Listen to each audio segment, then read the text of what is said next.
Welcome to summer 2022. And here I am about to do what every white girl, even if I'm only half, wants to do, which is eat, pray, love. Oh, yes, the iconic phrase, the iconic book. But we're reviewing the movie. I did read a little bit of the book, and like Elizabeth Gilbert, she's an amazing writer.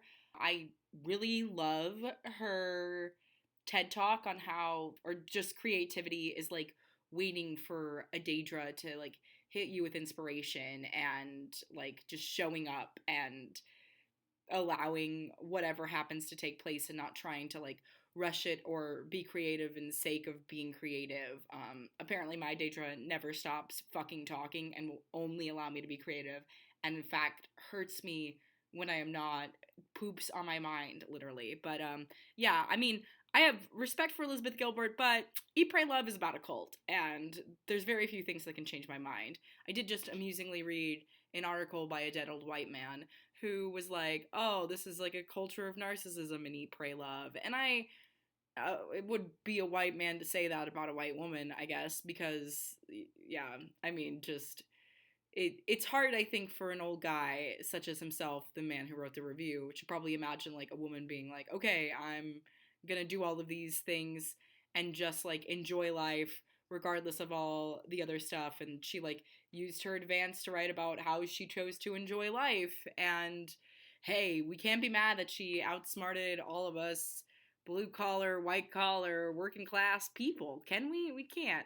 Think smarter, not harder, as they say. But anyway, I'm trying to code my notes. I haven't seen this movie in like years. And so this is, I get busy with things because I am not living off a book advance, unfortunately. But yeah, so they start this out by saying that this story is like someone got, effed over, and I think she maybe argues that she still loves her husband a little, but it definitely doesn't come across that way in the movie. I don't even know if it comes across that way in the book. It's probably like kind of something too complex to write about after a divorce. I think they're still amicable from what I remember, but I'm not an expert, so don't quote me on all of that. But I do like this idea of still loving somebody who has messed you up, someone who has deeply, deeply screwed you over, because I think it's very relatable and I've suffered for it. But anyway, so she once upon a time met this medicine man because she wanted to be closer to God. She wanted to save the world and the starving children. And like while she did have those desires, she really, really, really wanted to know about a relationship more than all of that, which I can kind of understand. Do I ask the tarot cards to grant me knowledge about what can I do to better the world? No, I ask what boys should I choose and am I going to make money?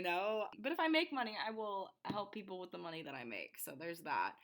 But anyway, so it is revealed that she will have two marriages, a long one and a short one. I don't know if she did. Let me check up on that for you real quick. She is, in fact, on her second marriage. So there's that for you.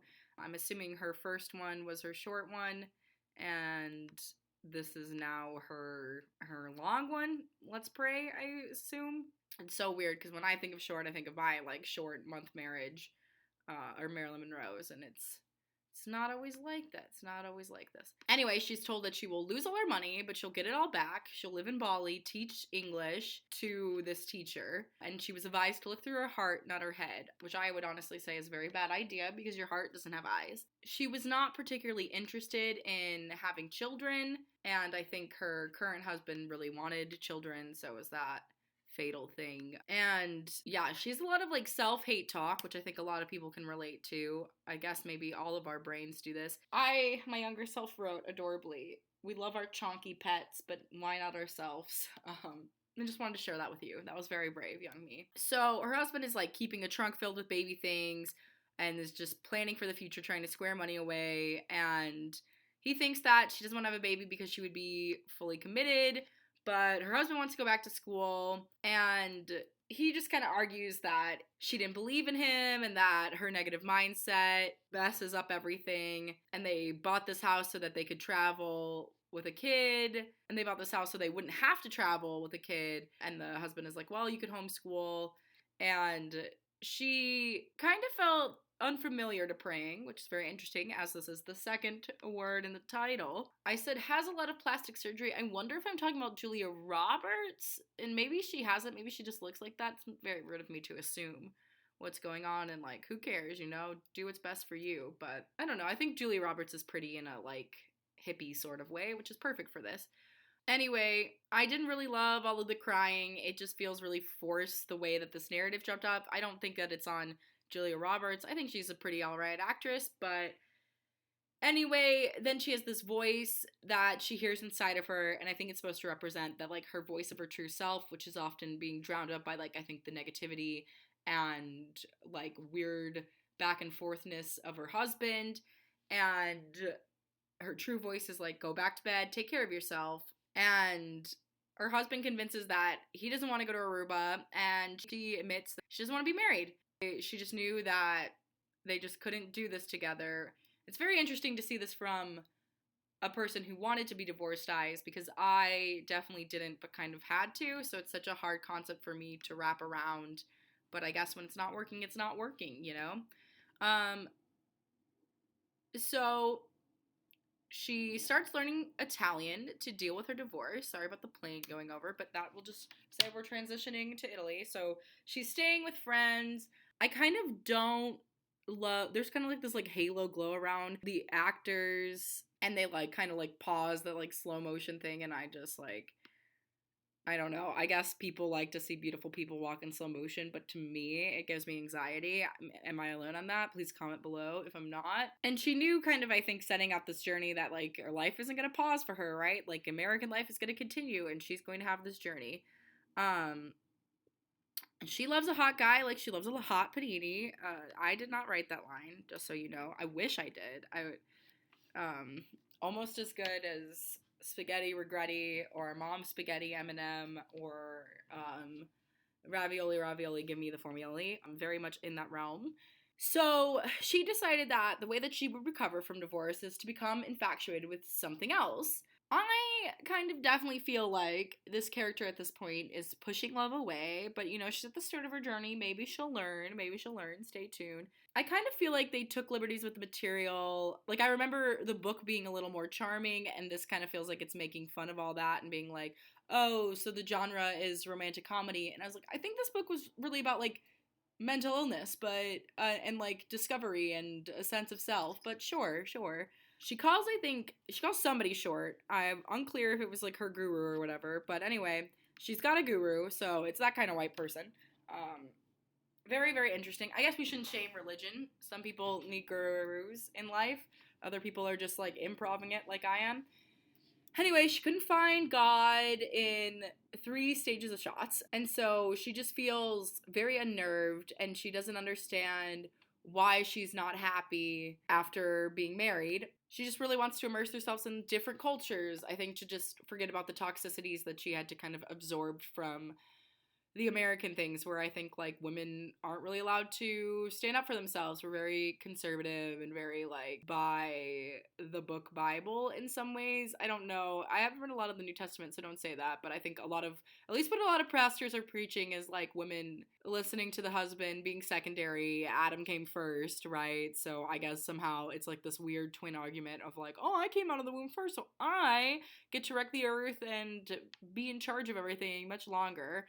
I did like this one. I don't know even how to find her name on IMDb, but I just called her Folded Underwear Lady, and she said that you are in so much trouble. So Gilbert Elizabeth is just very interested in, like, groups coming together, but she was just like, you know what, whatever, he doesn't want to go. He didn't give a chance. They don't really address a lot of her thinking, but okay, I get she has a point. Like, you want to go somewhere, don't let a guy hold you back. Life's too short, right? A guy would balk if you were holding him back, right? And you would feel so compelled to change. So if a guy not doing that for you, bye-bye, boo-boo. That's what I say. So I just didn't understand why she left her husband. I guess maybe I have a crush on him. But, I mean, he just fought so passionately. But she's got to be out there representing herself.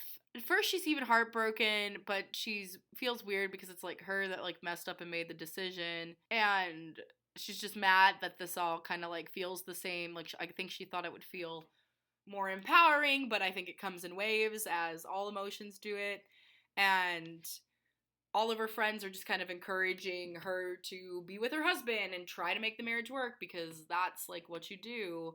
There's definitely a lot of privilege in this story. I imagine that it's very frustrating to a lot of people. I wonder if she ever recognizes that. And from what I've seen, she doesn't. I don't follow her anymore because I just kind of, I don't know, maybe it's my own mommy trauma, but I can't follow any blonde white people anymore, really. Like, I just can't do it. Like, appreciate you, go out there, live your thing. I don't, like, it's just not who I want to follow. Like, I'm just not interested in your story. Like, I don't know, is that wrong? I'm sorry. But people are picky about stuff, so people aren't interested in my story. Not everybody follows me, so whatever. Anyway, she just started, like, she wasn't feeling anything. She doesn't have her appetite was just gone. And she's never really dealt with herself. And she's kind of was like, oh, I have to stop waiting for, like, something to be in here. So she starts to go in, like, in unclean places. And I think the hostel she is, she, like, can't have any men over. And she's overwhelmed by Italy in 2 weeks. I can't imagine. I'm thinking of going to cons for festivals to sell my production company, Swinito Media's television shows. And I'm like, it was a lot to process. So she's eating next to nuns. This journey goes by really fast, and I kind of want to relish it more. I wonder if Eat, Pray, Love would have been, it kind of was like before all of the TV series things, but I wonder if it would have made a better TV series to like really immerse and like get in the stuff. I mean, the book was so long, but maybe it had like very, very a lot of details. So she decided her therapist was wine. A lot of red flags there, but sure, I guess in some way. My boyfriend would be like, yeah, I love that. We're attracted to people like our parents. Anyway, but I get the need for relaxation, especially when you're super overwhelmed. And I will say, to Eat, Pray, Love's defense, I don't know that I think a lot of Americans, like, they never think about traveling outside of the country. I mean, maybe more so on the coast because you're right here and you're meeting so many people from different countries and you put in this idea. But this book started to put in my head like the idea of traveling, and I really did like that. It wasn't like she was like, I'm super successful and I'm traveling now. Like, no, she traveled at her lowest. She put everything in storage and was like, let's go. So then we just have a lot of spaghetti porn shots in this film. If you like that, that's awesome. So anyway, she just keeps struggling with, like, she doesn't know how to enjoy self, she doesn't understand pleasure. And then they meet Luca Spaghetti, who swears he invented it, and they find a Swedish friend that's pretty much just like her, but a little bit edgier. And they enjoy the sweetness of doing nothing. The spaghetti guy, he tells her that she's got to speak the language with her hands. It seems racist, but that I feel like that might be what an Italian says. I don't know. I haven't been to Italy, so cannot confirm for you.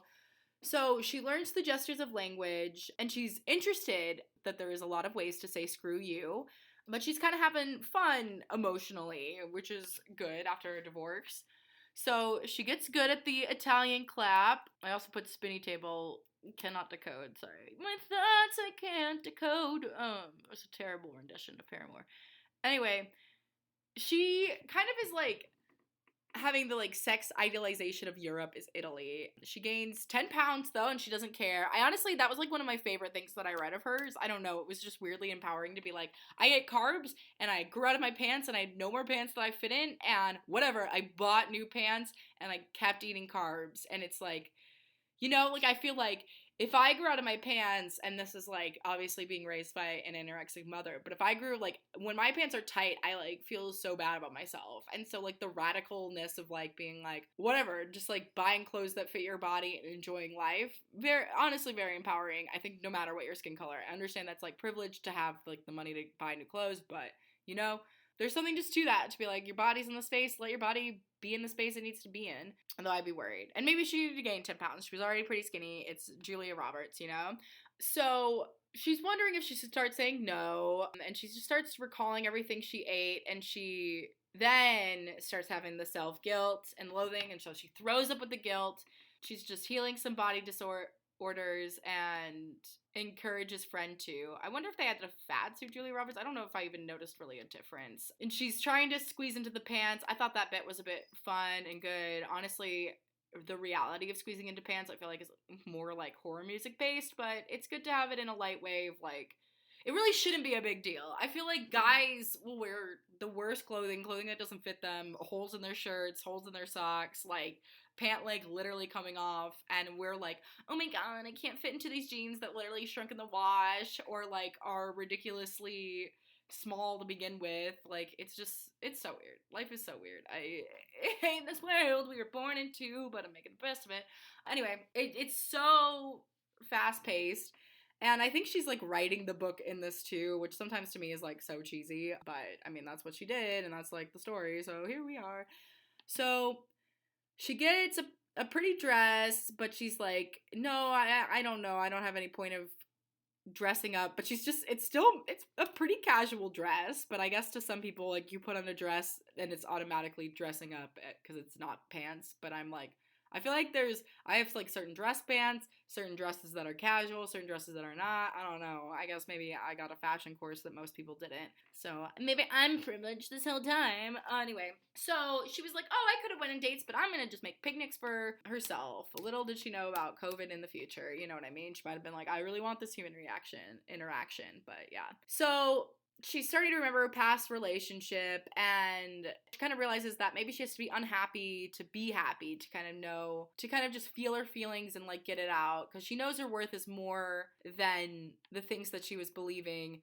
And she tells her ex-husband, and I think all the guys that are loving her with her, because she doesn't really settle on anybody. It's not that kind of romantic comedy. It's the romantic comedy where she finds herself in the end. Kind of like Crazy Ex-Girlfriend. That review is coming soon. But anyway, so she tells her husband, you know, that he hopes he finds happiness. And I honestly, that is like a big part of healing. Like, even to my ex-husband, as awful, like, I wish that he would say sorry, and I wish that he would recognize that, like, there can't have been only one monster, and I wasn't a monster until he, like, put me in a situation to be, and I shouldn't have played that part. I shouldn't have given into his debate, but I wish he could have understood how, like, triggering and messed up and how inhuman he treated me and still treats me. But either way, like, I hope that he becomes less abusive. I hope he figures his crap out. Like, I hope that he can find happiness, but who knows if he will, and probably not if he's gonna choose hate in his heart. So sucks to cry, baby boy, but I'm doing fine. So it honestly, I think, worked out for the better. I wish that he was truthful, you know, at the beginning, and so I didn't have to go through all the bullshit, because it was very traumatic. And I would have at least liked to keep the friendship over anything, but whatever. He wasn't really a friend then, you know? Anyway, so she wouldn't say that the road to Rue is transformation, but she writes letters to her ex, and it's so interesting because, like, in movies, people like voice over letters, but it's like, does anybody ever write some of the letters back? Like, we don't always hear that. But maybe, you know, the answer is getting letter back, you know, maybe that's not what the letters are about. And I think that that's kind of the important thing. I hope people will think that if my husband ever wants to leak the terrible, I mean, I sent some nasty emails just to get his attention, right? And I didn't mean a single damn nasty word into it. It was just like desperation. It was just like, please, so that I don't have to spend money I don't have to try to get you to just divorce me, something that you decided you wanted to do on your own that I don't have time for because I live in a busier city and actually have goals with my life and am so drained. But no, we couldn't have that compassion. Anyway, you can tell this like triggered my divorce trauma a lot, and that was kind of, I think, why I was interested in this movie, because I was like, oh, maybe it'll help me heal from divorce. But it made me just realize I need money, so, and maybe I should start writing again, which I did. Anyway, so people are asking if she's lesbian because she's not going on dates. I kind of hate this joke, and I hate this like trope of like, also, if someone is not engaging in romantic connection, they're not lesbian, they're asexual. Read a queer book, please. Anyway, so she's starting to gain courage because she knows she has choices, and she's like, okay, some are gonna think I'm stupid. And she remembers this moment where she like forgot turkey on Thanksgiving, and it's a tense moment, and like I felt compelled to say more and more I love Thanksgiving, and I do, because it becomes like a Friendsgiving, and those are usually the best. Thanksgiving should never be about family. They should only be about friends, and maybe you can invite your family to them and figure all that out. Thanksgiving should also not be a political discussion. It should be gratitude, unless you want to say, thank you for the politics that allow me to have silly political discussions. but I still have a roof over my head. That's what I believe, but everybody is celebrating a different holiday. So anyway, her friend has found an Italian boy, and she was happy to see it and be a part of her friend finding her own love. She feels like when she makes something interesting, and she feels like when she's the luckiest, she's the happiness, and there's a lot of like close-up of turkey and passing of plates, and then we go to India, which is a totally different vibe from all of that. I've never been to India, but it is like, it was a sight to see all of these people outside her car, and is like, is this really India? Like these kids in trash, like what? Like I can't process. My ex-boyfriend who apparently went to India, who was super also abusive, like to not mention all of this, which might be why he was abusive, because he was just like, oh, I don't care about dirty kids or whatever, children suffering, tracks. But anyway, I want to know like why this is in India, if this is the case, or if this is just like white culture being like, America is so superior and grateful and whatever. I mean, we have kids on the street too, but we just ignore them and never give them media attention. It's fine. It's not though. But anyway, I'm just wondering, like, is England responsible for this in India? Because remember, England was like colonizing in India. No one ever talks about that, even though we learned it in history. But nobody ever. Wait, hello, what's going on to that? Do they pay reparations to there? What's happening? Anyway, then she's drawn to the chanting, but she falls asleep during meditation. What a quirky gal. So she goes to the guru she originally went to, and she's like, oh, she's come from New York to see him, and he's like, oh, it sounds like a trick. Like, he doesn't really remember her. I will say that the space is beautiful, so I guess it's, at least she's being forgotten in a beautiful space, even though this guru was like, oh, you know, you're gonna come back and teach me English and everything, and like, yeah, dude, I kind of feel like he was a little bit of, I think it was a scam. I think it was a cult, baby, but I don't have enough details. I didn't read the book. I probably could find more cult comparison there, but I don't really have time to read books like Eat, Pray, Love.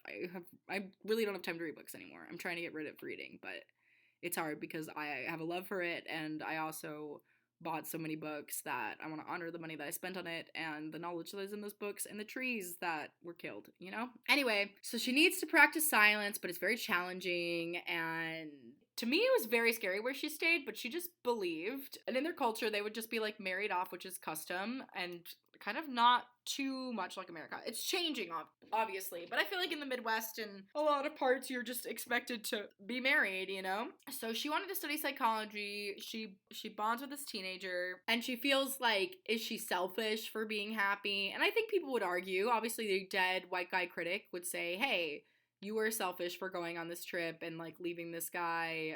He maybe also had something personal that he did not share in his review because it was on probably a big to-do article, and they don't care about these details, and they need it in less words. But I don't know. I don't know if she's selfish for it. I mean, I think it would have been more detrimental to stay where she's not happy, and if she felt like she really needed to do this, and clearly she did because it skyrocketed her to effing success. So anyway, she just realized that she doesn't need to be married and have children and to have a family, but family is very important. And then we meet this redneck guy, which of course our old friend, the dead white guy critic, the old white guy critic, loved this guy. He said he was the most charming, and he's also, I would argue, the most misogynist. But it's fine. He literally like shakes her. He was like, oh, he changed her ex-wife's name to like motherfucker, which is wild. But anyway, Elizabeth is still feeling disconnected, and she wants peace, and the guy is like, oh, you want to swim in a castle, but you got to swim in the moat, and she just can't stop thinking. She feels like it's so hard, and she doesn't understand how to get through meditation, like she cannot focus, and he just gives her the advice of like, hey, you know, decorate your inside, master your thoughts, surrender, stop trying to like let it be scary. She believes this guy looks like James Taylor. I guess he kind of does. Honestly, pretty good casting in that. But she's clearly attracted to like an abusive source to me. I don't know what it is now, if maybe she's relinquished that, but I feel like a lot of women are. And maybe we've been conditioned to, and maybe I don't even know if it's attraction to an abusive source, or maybe when we come into something that is abused or abusive, we want to like heal it and bring it peace so much that it feels like attraction. I really feel like that's what's going on. Anyway, she's out here in India begging for a sign. And then she gets a phone call from the husband. He says sorry, you know, he knows that it's bad timing. He wants things to be easy, and they can't be because they have to be so hard apparently. But he sounds stronger, and he knows that this is a way to build strength. And he's an actor guy. He got a part off Broadway. I hate his whiny boy performance, but That might be who a Broadway actor is sometimes. I haven't met a lot of like musical theater guys that are not a little bit whiny, at least. Even my own boyfriend who's an actor, he can be complaining man and a little whiny boy. Doesn't mean whiny boys aren't deserving of love, but I would like whiny boys to take a look and be like, why are you whining? You can literally fix anything you want. The world's your effing oyster. Just like believe it. You know, she decides she's going to focus on self. She misses him and sends him light and love. A little misogyny dude, I think his name is David, he's like, open your mind, love the whole world, and he's looking just let people like walk in. It's not like an evil Christian stereotype. There's none of like that sometimes I feel like comes into morality plays, which I think is why maybe a lot of people gravitated towards this book, because God, and maybe it's because he's been in the hands of mainly a lot of male pastors and stuff. He doesn't seem like forgiving or as good, and like also they always say, I feel like they almost make people walk in, they're like, well, God's gonna be really hard, and then other religions are gonna seem easy and free, and that's why they're wrong, because what's good is that God's really hard, and it's like, alright, buddy, but also, like, why don't we talk, instead of talking about God being really hard, why don't we focus more on, like, God's light and love, and everything that good that he does, and, like, why you should believe in him, instead of being like, being a Christian is so hard, oh, we're gonna be persecuted for, like, it's like, why are we focusing on the negative? Like, I feel like we manifest our own destiny as that, Christians, and I don't know if Jesus was like, yeah, I want you every day to speak self-hate to you. I'm like, what's going on? I mean, but God killed his only son, for us, apparently, but also we killed him. I'm so confused. What is religion? Again, this does bring me to my theory of what's going on in Eat, Pray, Love, because I'm very confused. Like, they're very much like, they're worshiping something, but they won't name it, and it just feels culty to me. I honestly got a lot of inspiration for this cult movie I'm working on from this film, ironically. Thought I was just gonna have a feel-good self-journey romantic comedy, but no. I'm like, oh, horror cult, yes, the vibe. Anyway, she is a teenage friend who they like to talk about boys together. But then, unfortunately, like, a child is forced to get married because that's custom there. And honestly, it's not too far off. Americans love to judge, but it's like, do you look at yourself? Hello? Something human that likes to fucking corrupt youth, I guess. I don't know. I don't know what that spirit is, but I hope it effing dies. Anyway, as a white woman does, watching a child be forced to marry somebody because that's their custom, she remembers her own wedding. And they had to dance to the wrong song, and they danced ridiculous and fun. Oh my god, like, so many problems on a wedding. But anyway, she feels shy. The bride that's getting married, the child bride, yes. She's like wondering what happiness looks like, and, you know, she was just like, you know, look at each other with love and kindness, and they hold hands. And basically she realizes that she's waiting for her divorce guy to forgive her, and she just needs to forgive herself because she let herself down, which I think is like I was like a little too harsh on this movie because it was her journey that she had to realize like she was part of the problem. I think in some ways in my divorce too, I realized where I was part of the problem and I wasn't communicating things very well, and like where that stemmed from. And I think everybody has to go on that journey, and that's like partially why I do some of these things and talk about how, like, my story relates to weirdly these stories, and it's not meant to be narcissistic, but it's kind of to have a channel to talk about mental health. And I think, like, using movies as a way to talk about mental health is sometimes an easier gap for the normies who do not feel like they can speak about mental health, or may feel so neurotypical, like, it just doesn't occur to them. I don't know that I've met a normal person, truly. I think I used to think I did, and the more that I got to know people, I'm like, no, everybody has a mental health story. Mental health is health. It's in your brain, and it may not be as like big and tragic as others are, but people have their own mental health stories and things that they do. And if someone looks normally, it's just usually because they just haven't felt the permission to like allow themselves to relax and collapse and rebirth, you know? I will say, I think this movie was hurt because it doesn't feel super real. And I think if it felt really real and not so polished, the heart of the story would be made more, because it's all of this like be yourself into the stuff, but also through this like beautiful high lens. Like, I think, and obviously it was going to go to the highest bidder because it was a wildly successful book, but I feel like she did a disservice by not selling it to an indie. And I wish more writers, and feel free to reach out to me if you're an author, would understand that process. And maybe, I mean, you wouldn't make as much money, so there's that, and you probably want that, but Anyway, so she realizes, just all the alcohol, the drugs, the cheating, she regrets. She's just like processing all of that. She wanted to feel nothing, but she was feeling so much. This cult setting just feels so abusive to me that they're in, and it's just really hard for me to ignore it, but it might just be my own triggers, whatever. But then they realize that this one, I think it was the Texas guy, he like killed his son, and I thought he killed his son. I jumped the gun, my bad. I thought he had killed his son. That was my first instinct of this Texas guy. There was so much misogyny, right? It was inevitable that it was going to end in a murder. A murder! Women are banned from killing their own babies in their stomachs because men want to do it when they're alive and 12 or 10, It's a lot. So the kid ended up getting out of the way when it could have hit him, and he didn't. He's 18. And he still comes around to the parent, which Liz thinks is so sweet. And she kind of realizes this rule of like copying and thinking like someone else, which I think is kind of honestly, sometimes people are like, oh, copycat, poser. Like I remember all of those words. But honestly, like, I wish more people would group together or be like, oh, how can we be more alike, right? Than like different, or having to like force our difference sometimes. And like, I get that that's like an experiment in adolescence, and sometimes in finding yourself, you're like, I'm different.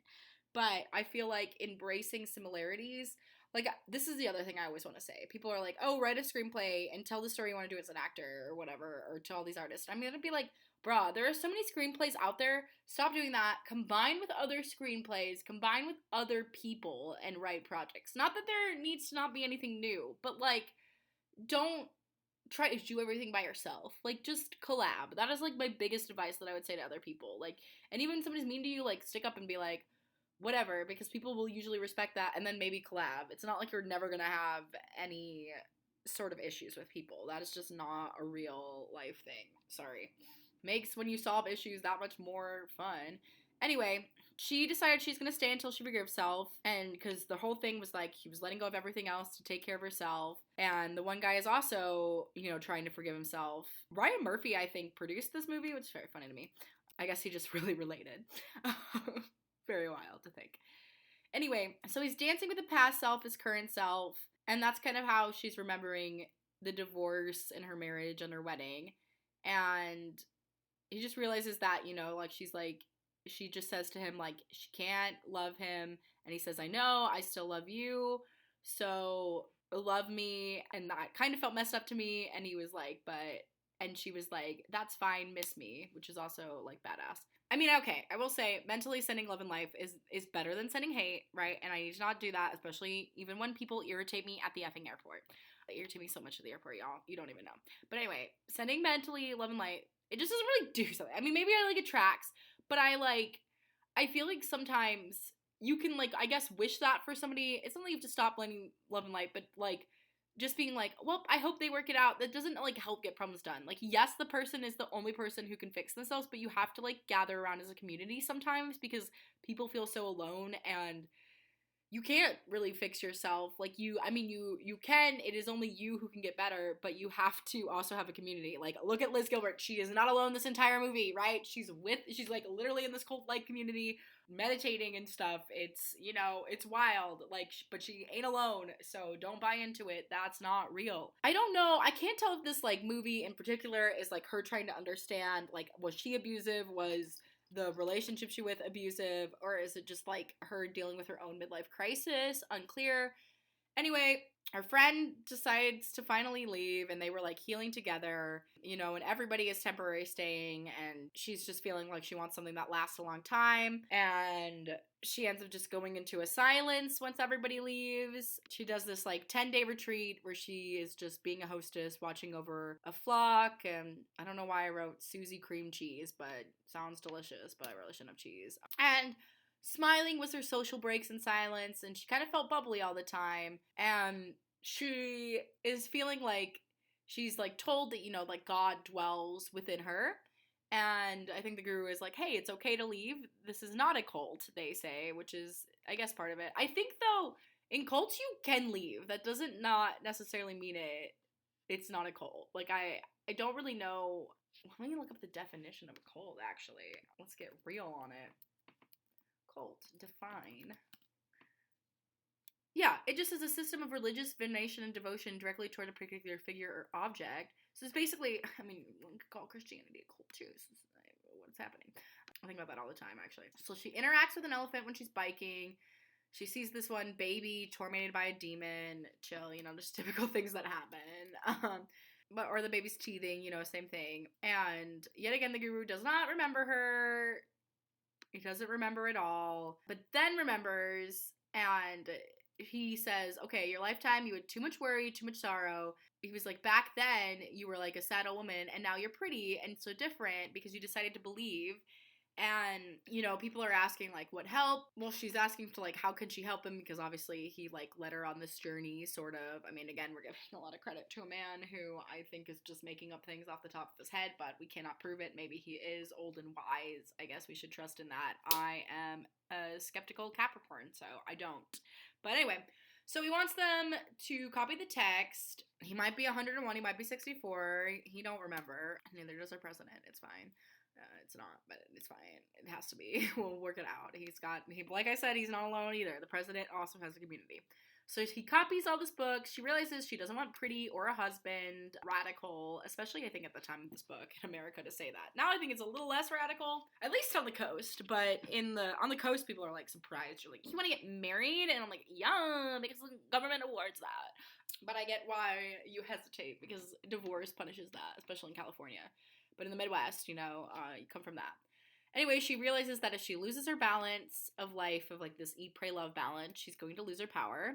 So she is deciding to enjoy and then see a new meditation. She sits in silence. She smiles and smiles. She gets her mind and her liver. She almost gets hit on a bike by a car and yells at him, and she has like a really bad cut. She gets healed by a medicine man, and who, is better than antibiotics. And then she's talking to a child who asks if she's married. Wow, so many triggers, like right off the bat. And she's like, I don't need this. And everybody is like, but I can only define you by this. So I think the one girl that got married is like, she can't talk about like her divorce because it's upset and sad and would make like her an outcast.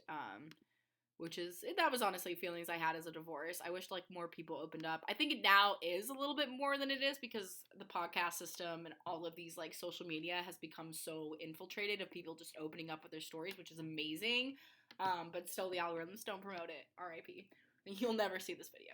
Anyway, she hasn't had sex, but she comes and dances with this girl. She gets a hair treatment. She invites to a party. She can't dance with her leg like this because she obviously got hit by that car, but she gets all dressed up for the first time in a while, and she cries, which freaked me out a little bit, but I get it because I understand sometimes. Honestly, when I get all dressed up, I feel better, but the process of getting dressed up for me that's when I'm crying. I'm like, oh, it's so much work, I'm gonna break. I cannot do my eyeliner even. I don't want to put this makeup on my face, my acne, blah, blah, blah, like... This is self-hate talk, and then I beat myself into beauty, and I'm like, I am confident, I am slaying, but I literally beat myself into beauty. Not great. Anyway, so someone offers to buy her a drink. I always wonder how that happens. I don't feel like people always offer to buy me a drink. Maybe I'm just an uggo, though. So he's trying to talk to her. He tries to talk about music, so they find that they are similar. They have two sad divorces. So much in common. They have so much to talk about. So she's a little love affair in Bali. She falls in love with a young Steven.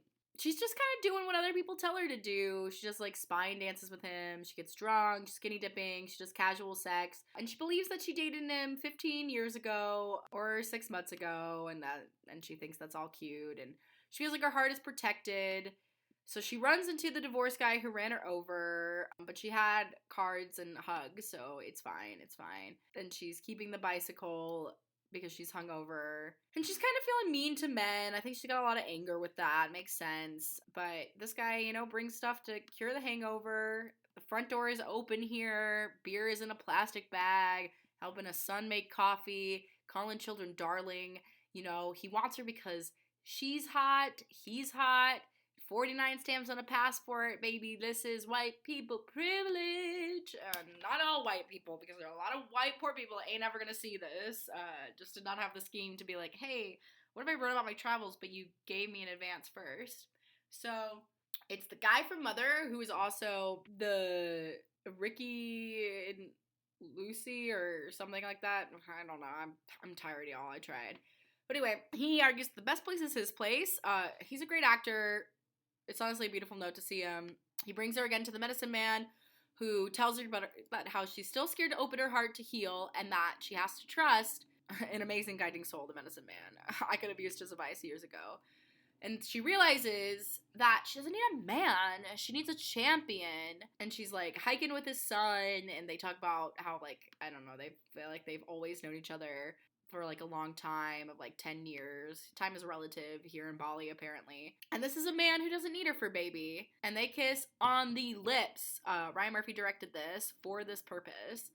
The kid that's there is like already out of the way too, so she's kind of like falling in love with this like love affair, but maybe she's gonna end up on her own. I already told you that this is that kind of a thing. I think so. Anyway, I don't remember how the movie ends, so it'll be a surprise to you and me, even though I already took notes about it. Anyway, she doesn't want to choose motherhood. She's like, mine was really complicated. So the guy makes a move on her. It's time. They smile this great smile, and the shutting of the door means that there was sex. So she starts kissing all the time instead of meditating. When she can't go, she skips and meditates. There is so much sexy time. Here we had to get all the moms that were bored with their sex lives because their husbands don't know how to fuck or are fucking other people or other terrible American men things. But anyway, having so much sexy time, they are not apart a minute for 2 weeks, and she feels like she's losing a sense of self, which is scary and dangerous. Sometimes I try to understand my notes, and especially like early on in my reviewing career, I was not the best note taker, and now I'm like better at taking notes, but I'm assuming this is her mother's history, like where maybe she had like an abusive father, or maybe this is the guy's history. It's unclear. I did not write the best notes, so sorry about that, but I do want to talk about it because I just wrote it in here. Maybe I'll cut it out. But anyway, so she feels like she has to get away, and the daughter begged her to leave and said to get divorced at 4, which is pretty rough. And she is just struggling with that. She needs affection, and everyone like does, obviously, or I mean, not, I guess asexuals are people who don't want that, but I think it's like different in different ways. But anyway, so she feels like she needs affection, and then she just feels like, though, like she'll like lose her sense of self with too much happiness and pleasure. So on her birthday, she helps get the house sold, and they sold Bath Mat to get a lawyer, and she helps this man gain custody of the daughter that he lost in the divorce. And these people say that, you know, you have a group of people in Bali that are family, and, you know, that will take care of you whenever you find them. So in the end, she was trying to help herself, but she ends up helping everyone. Wow, what a saint. Maybe she'll start her own cult. Anyway, so, you know, she just has 18,000 American dollars. She just has some rich friends, and she's dancing a celebration. She's making fundraising, being wealthy. She's going to boat trips in the island to celebrate. She stays till Tuesday with Javier and 400 parents. She thinks she's gonna go with this guy, but even though he's like, oh, I do Bali because I can like import stuff. This was the one thing the old guy said that cracked me up. And then they forget that conversation, and he's like, no, I have to stay in Bali because my business is here, even though he was like, I'm only in Bali because I can do my business from everywhere. So it's really weird. But anyway, she's like, she's got to go back to her life in New York. She kind of felt divided between two places. She loves him, but she can't go on a trip haven, and, you know, she hasn't been home. She saw the medicine man. You know, she's still feeling messed up. She's still afraid to love again. And she's like, she's scared to say that she loves him because she doesn't know if she can love, and she doesn't know why she can't say it because she's very scared. And being terrified is maybe who she is. But she doesn't want to give it up because it wouldn't be her balance.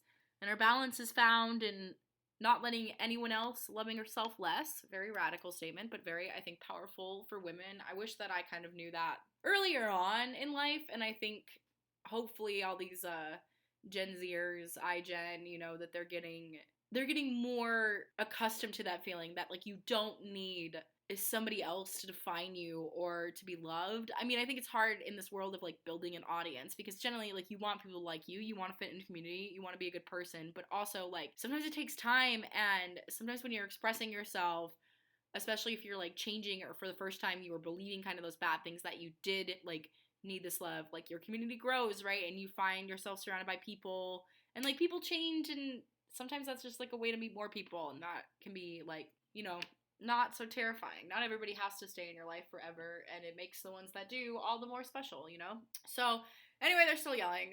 That was my, like, wrap-up, but we're not done yet. They're still yelling because she's all mad about the lessons. that he's trying to tell her because she feels like she already learned it herself on this book advance. And she's like, I don't need to love you to prove that I love myself. So she runs away from all these possibilities. But she sees a picture of them together and she realizes that in some ways they both helped heal each other. But she ended it because she just couldn't keep the balance because she was losing her balance for love and she wants to live while alive.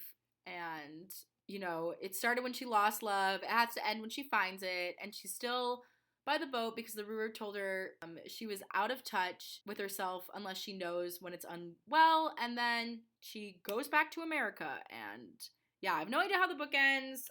Some critics raved that this tied it all up in a beautiful bow or whatever. But yeah, it was, to me, it's kind of a forgettable movie with a really powerful story. I feel like it was trying to be too perfect, and I wish there was more realness. I wish there was the more grappling of, like, mental illness or being in a country, like, less of a glam, like, oh, look, everything's great. You could hang this movie on your TV wall if you wanted to, you know, you're on your wall with all these, like, posters about it, like that. I don't know. Didn't feel real, but that's Eat, Pray, Love. What did you guys think about the movie or the book if you read it?